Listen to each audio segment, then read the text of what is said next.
আমরা আজকে বাংলাদেশ স্বাধীনতা যুদ্ধ দলিলপত্র প্রজেক্ট থেকে এসেছিলাম আগারগাঁয়ে নতুন করে নিয়মিত মুক্তিযুদ্ধ জাদুঘরে। তো এখানে আসা সকালবেলা এসে প্রচুর ঘোরাঘুরি করেছি আমরা দলিলপত্র প্রজেক্টে যারা এসেছিলাম সব রকম ভলান্টিয়ার।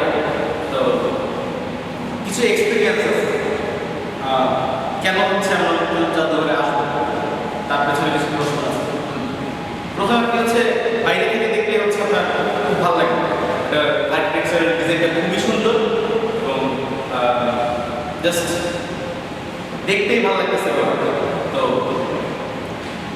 ভেতরকার যে ইন্টেরিয়ার ডিজাইন সেটাও ভালো লাগছে। ওভারঅল মানে আপনি পুরো ফ্যামিলি নিয়ে আসতে পারবেন।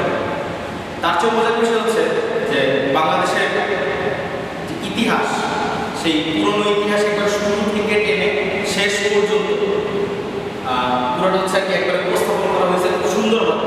এবং আপনি সেখানে গেলে মানে প্রত্যেকটা জিনিস খুব পর্যায়ক্রমে দেখতে পাবেন। যেমন যে 47, 48 এইভাবে মানে প্রত্যেকটা স্টেপ বাই স্টেপ, প্রত্যেকটা ইয়ার বাই ইয়ার, প্রত্যেকটা টাইম পিরিয়ডে মানে শেষ করে আরেকটা টাইম পিরিয়ডে চলে গেছে।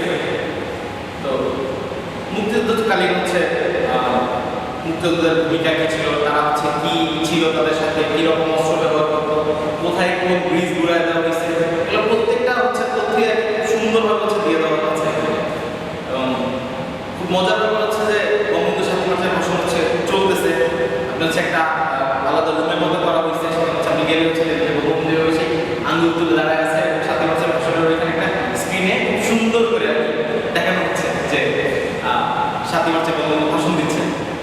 আসলে বাংলাদেশের ইতিহাস জানতে গেলে বঙ্গবন্ধুর ভাষণটা আসলে খুবই গুরুত্বপূর্ণ। তো সেক্ষেত্রে ওই রুমটার গুরুত্ব আমার কাছে খুবই ভালো লাগছে।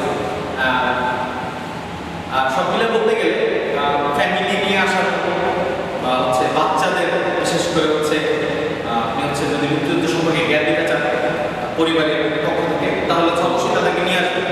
কারণ এটা আসলে শুধু বাচ্চা থেকে না, সর্বস্তরের এবং সব ধরনের লোকের বোধগম্যতার উপরেই বেশ করে জাদুঘরটা বানানো হয়েছে।